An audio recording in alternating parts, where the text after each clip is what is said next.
En Haïti, un Premier ministre en chasse un autre et c'est un homme d'affaires, Alix Didier Fils-Aimé, qui a été appelé au secours pour prendre les rênes d'un pays en plein chaos. Une cérémonie d'investiture pour le poste de Premier ministre organisée en urgence 24 heures après le limogeage de son prédécesseur Gary Conille, à qui il a été reproché de s'opposer à plusieurs nominations ministérielles dont les portefeuilles très sensibles de la défense ou bien de la justice. Limogé 5 mois après sa nomination par le Conseil présidentiel de transition.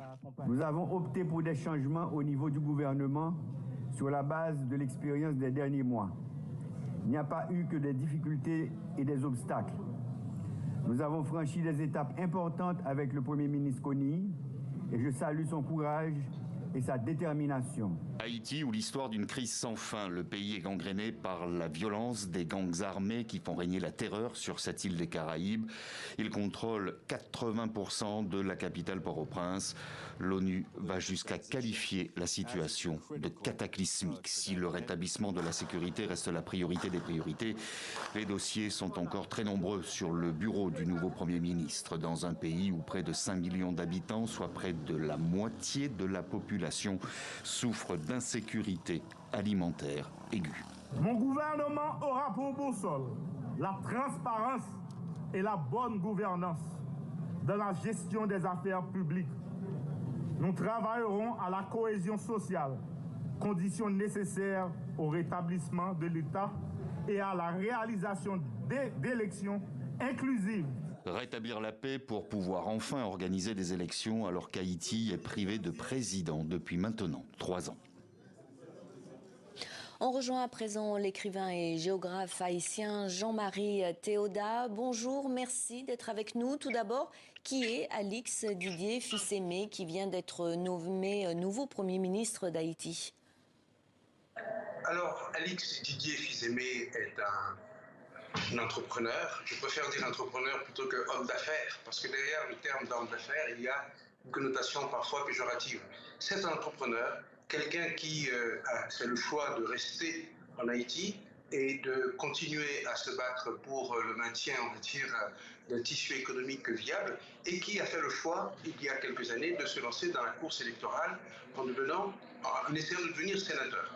Il a été proposé pour le poste de Premier ministre dans le cadre de l'accord de sortie de crise depuis le mois d'avril 2024. Il n'a pas été retenu. C'est Gary Conille qui a eu le poste et aujourd'hui, on veut dire qu'il y a une sorte de jeu de chaises musicales entre les deux. Mais disons que cela ne doit pas détourner notre attention de la crise principale qui est la crise sécuritaire à laquelle, de toute façon, quelle que soit la tête qui se trouve sous la casquette du Premier ministre, il faudra se colter.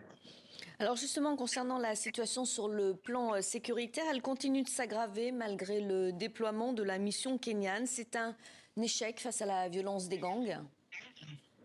C'est un constat d'échec mais qui était couru d'avance parce que déjà au moment de la mise en place de cette mission, nous savions que les 400 policiers kenyans avec donc des armes de maintien de l'ordre qui ont été délégués pour cette tâche véritablement herculéenne en Haïti n'étaient pas suffisantes, avec des moyens financiers limités et surtout avec un cahier de charges qui n'était pas très clair. Nous ne savons pas exactement quelle est la nature de la mission kenyane. Donc c'est une solution qui n'était pas calibrée, qui n'était pas à la hauteur du défi que représentent les 600 000 armes de guerre en circulation et les milliers de bandits qui sèment la terreur dans la capitale porto-princienne. Il a aussi évoqué de prochaines élections dans son discours d'investiture, alors que le pays est privé de président, on le sait, depuis 3 ans. Est-ce que son arrivée au pouvoir peut sortir le pays de la crise politique? C'est tout le bien que nous souhaitons à Alix Didier Fils-Aimé. L'idée que nous puissions organiser des élections en 2026 comme cela a été prévu dans le plan de sortie de crise, mais il faudra surtout qu'il ait les coups de France et qu'il ait les moyens de ses ambitions politiques et pour le moment, nous ne les voyons pas venir ces moyens parce que ni l'État haïtien, ni ses partenaires, en particulier les Américains, ne semblent disposés à débourser le moindre liard pour faire face au défi de l'insécurité dans la capitale, mais de plus en plus dans le reste du pays, parce qu'aujourd'hui, l'Artibonite, la Grand'Anse, les Nippes sont également menacés par la terreur des gangs. Plus de 700 000 personnes ont dû fuir ces violences. La moitié sont des enfants et les besoins humanitaires sont énormes. À quoi ressemble le quotidien d'une famille à Port-au-Prince ?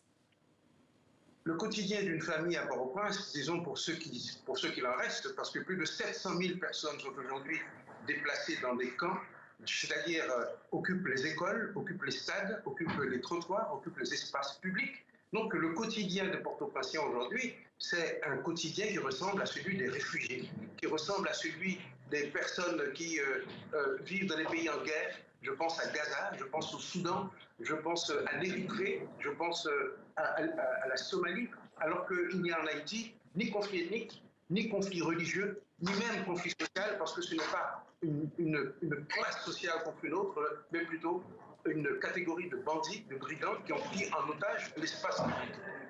Merci Jean-Marie Théoda pour votre analyse sur la situation en Haïti.